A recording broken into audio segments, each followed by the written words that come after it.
the abandoned school at Black Hollow. My name is Ryan Foster. I'm 28 years old, and I live in Pennsylvania, USA. I never planned on telling this story because even now I still question parts of what happened. People always ask me if I believe in ghosts, but honestly, I don't know what I believe anymore. I only know that one night changed the way I look at abandoned places forever. This happened in the fall of 2022. My best friend, Tyler, and I had a hobby of exploring abandoned buildings. We weren't trying to become famous online or make videos for social media. We just enjoyed photographing old places before they disappeared forever. Over the years, we had explored old factories, farmhouses, hotels, and schools. Most of the time, we found nothing except broken furniture and graffiti. One Saturday afternoon, we were driving through a small town called Black Hollow after visiting an abandoned train station. While leaving town, we noticed an old brick church sitting on top of a hill. Attached to the church was a large school building that looked like it hadn't been touched in decades. The parking lot was completely covered with weeds. Several windows were broken, and the playground was almost impossible to recognize because nature had taken over everything. Even from the road, the place had an unusual feeling. It didn't look haunted. It just looked forgotten. Tyler looked at me and smiled. "We have enough daylight left for one more stop." I hesitated for a moment because the property looked much larger than anything we had explored before, but eventually I pulled the truck into the empty parking lot. The front entrance had heavy chains wrapped around the doors, so we walked around the side of the building looking for another way inside. After a few minutes, we found a maintenance entrance that wasn't completely closed. The door was hanging slightly open, almost like someone had forgotten to lock it years earlier. As soon as we stepped inside, we noticed how cold it was. Outside, it was around 60 degrees, but inside the building, it felt like the middle of winter. The hallway was covered with dust, and our footsteps echoed through the empty building. Old student artwork still hung on some of the walls. Lockers stretched down both sides of the hallway, many of them still closed. It looked like everyone had simply walked away one day. We spent the next 20 minutes exploring classrooms. Some still had textbooks on the desks. Others had maps hanging on the walls that were faded almost beyond recognition. The gym still had basketball hoops hanging from the ceiling, and an old scoreboard remained mounted above the bleachers. Everything felt frozen in time. At first, we joked around like we always did during our trips. Tyler kept pretending to be a teacher, while I took pictures of the classrooms. Nothing felt dangerous. That changed when we reached the second floor. Near the end of the hallway, we found a classroom that looked different from the others. Unlike the rest of the building, this room was surprisingly clean. There was almost no dust on the floor, and every desk was neatly arranged, as if someone had recently organized them.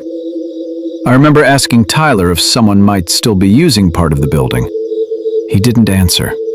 Instead, he was staring at the chalkboard. Written across the center in faded white chalk were 4 words: "Please don't stay late." The handwriting looked old, but something about the message immediately made both of us uncomfortable. Tyler laughed and said it was probably written by kids years ago, but his voice didn't sound very confident. We continued exploring anyway. A few minutes later, I realized something strange. The building was completely silent, not just quiet, silent. We couldn't hear birds outside. We couldn't hear wind against the windows. Even our own breathing sounded unusually loud. I've spent enough time outdoors to know that complete silence almost never happens naturally. I asked Tyler if he noticed it too. He nodded without saying anything. We decided to finish looking around and head back before sunset. As we walked toward the staircase, I noticed one of the classroom doors slowly moving. It wasn't opening or closing all the way. It was just moving back and forth a few inches. I assumed there was a draft somewhere in the building. Then I realized every window in that hallway was closed. Tyler walked over and pushed the door completely shut. The moment he let go, it slowly opened again. Neither of us said anything. We simply looked at each other for a second before deciding to head downstairs. Halfway down the stairs, I heard what sounded like another set of footsteps somewhere below us. I stopped immediately. Tyler stopped too. We both listened carefully. The sound disappeared. We called out to see if anyone else was inside. Nobody answered. We figured another explorer must have entered while we were upstairs. That explanation made sense, so we continued toward the first floor. When we reached the main hallway, something immediately felt wrong. The flashlight I had left sitting on a windowsill was gone. I was absolutely certain I had placed it there while adjusting my camera. We searched the area for several minutes, but couldn't find it anywhere. Tyler joked that I must have forgotten where I left it, but I knew I hadn't. As we continued toward the gym, I noticed a basketball sitting in the middle of the floor. I didn't remember seeing it there earlier, neither did Tyler. It wasn't a big deal by itself, but after the missing flashlight and the moving classroom door, every little thing started making us nervous. We reached the gym and decided it was time to leave. When we walked back to the maintenance entrance we had used earlier, the door wouldn't open. I pushed it several times. Nothing happened. Tyler tried. The handle moved normally, but the door refused to budge. We both looked at each other in confusion because less than an hour earlier, we had walked through that same doorway without any problem. Neither of us wanted to panic. The building had dozens of windows and several other exits.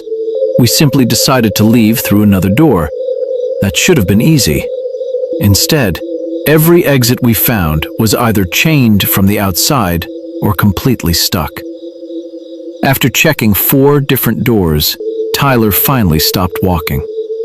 He looked directly at me and quietly asked, "Ryan, have you noticed that we haven't seen a single animal since we came in here?" I hadn't thought about it before. No birds had flown through the broken windows, no mice, no insects, nothing. The entire building felt empty in a way that didn't seem normal. That's when we heard a voice. It wasn't loud, it wasn't screaming. It sounded like someone speaking from another hallway. Neither of us could understand what the voice was saying. We stood there listening for several seconds. Then it stopped. Tyler whispered that we should leave immediately, even if it meant climbing out a window. I agreed. We turned toward the nearest classroom, and that's when we both realized someone was standing at the far end of the hallway. The person wasn't moving. From that distance, all we could tell was that they appeared to be wearing dark clothing. I called out and asked if they needed help. There was no response. The figure simply remained standing there, completely still. For a moment, I actually felt relieved because I assumed it was another explorer like us.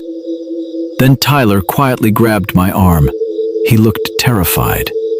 Without taking his eyes off the hallway, he whispered, "Ryan, I don't think that person was there a second ago." Tyler kept staring at the figure without saying a word. I looked away for only a second to grab my flashlight from my backpack. When I pointed the light back down the hallway, the person was gone. There wasn't a single doorway close enough for someone to disappear that quickly. We stood there waiting to see if they would step back into the hallway, but nothing happened. I called out again and told them we weren't looking for any trouble. I even asked if they were homeless and using the building as a place to stay. There was still no answer. At that point, we decided we weren't going to search for whoever was inside. We only wanted to get out. We walked toward the nearest classroom because one of the windows had already been broken. The opening wasn't very large, but if we cleared away the remaining glass, We could probably climb outside. When we reached the room, I immediately noticed something that made my stomach drop. My camera bag was sitting on the teacher's desk. I had left that bag in the gym nearly 20 minutes earlier. Tyler looked at me and asked if I had moved it. I told him I hadn't touched it. Everything inside the bag was still there. My camera, extra batteries, memory cards, and wallet hadn't been taken. Someone had simply carried the entire bag across the building and placed it neatly on the desk. Neither of us could explain it. Tyler told me not to waste another second. He picked up a broken chair and carefully knocked away the remaining pieces of glass from the window frame. Just before we climbed out, we heard what sounded like another door closing somewhere upstairs. This time the sound was much farther away. Neither of us waited to investigate. Tyler climbed through the window first. I handed him my backpack and camera bag before climbing through myself. The moment both of us reached the ground outside, we felt relieved. Our truck was only a short walk away across the parking lot. We never took our eyes off the school as we walked back. Nothing moved. Everything looked completely still. When we reached the truck, Tyler suddenly stopped. The lights! I looked back toward the building. Several classroom lights on the second floor were glowing. That was impossible. There was no electricity in the building. Every room had been completely dark while we were inside. One by one, the lights slowly turned off until the entire building was dark again. Neither of us said anything. We got into the truck and drove away as fast as we could. For most of the drive home, neither of us spoke. Every explanation we came up with fell apart. Maybe another person had been inside the building. Maybe they moved my camera bag as some kind of joke. Maybe the lights came from a backup generator. None of those explanations felt convincing. A few days later, I searched online for information about St. Mary's Academy. The school had closed in the late 1980s because there weren't enough students to keep it open. But an old newspaper article revealed something disturbing. A night security guard had quit after only 2 weeks because he claimed someone kept moving objects inside the building after he locked every door. The next guard quit less than a month later. Neither of them ever explained what they had seen. I showed the article to Tyler. He immediately said we should forget the place forever. 6 months later, while organizing old photos, I found the memory card from that night. Most of the pictures were normal. Broken classrooms, dusty hallways, the old gym. Then I opened the final photo. I didn't remember taking it. It showed the second-floor hallway where we had seen the dark figure. At the end of the hallway stood a man wearing what looked like an old janitor's uniform. He wasn't looking at the camera. He was staring into a classroom. When I zoomed in, I noticed something even worse. Inside the classroom doorway stood a young girl in an old-fashioned school uniform. She was looking directly at the camera. The timestamp said the photo had been taken 15 minutes before Tyler and I reached the second floor. I immediately called Tyler. When he saw the picture, all the color drained from his face. He asked me to delete every photo from that trip. Then he admitted a secret. While I was trying to open the first exit door, he had looked down another hallway. For a few seconds, he saw several children standing there. None of them moved. None of them spoke. They were all just watching us. He never told me because he thought he had imagined it. After seeing the photograph, he wasn't so sure anymore. I deleted every picture except one, a photo of the empty parking lot. Sometimes I still look at it to remind myself that some questions never have answers. The school is still standing today. People still post pictures of it online. But there's one strange detail. No matter who takes the photo, one second-floor window is always open.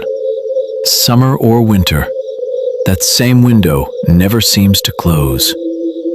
Neither Tyler nor I ever returned. And if I ever drive through Black Hollow again, I'll just keep driving.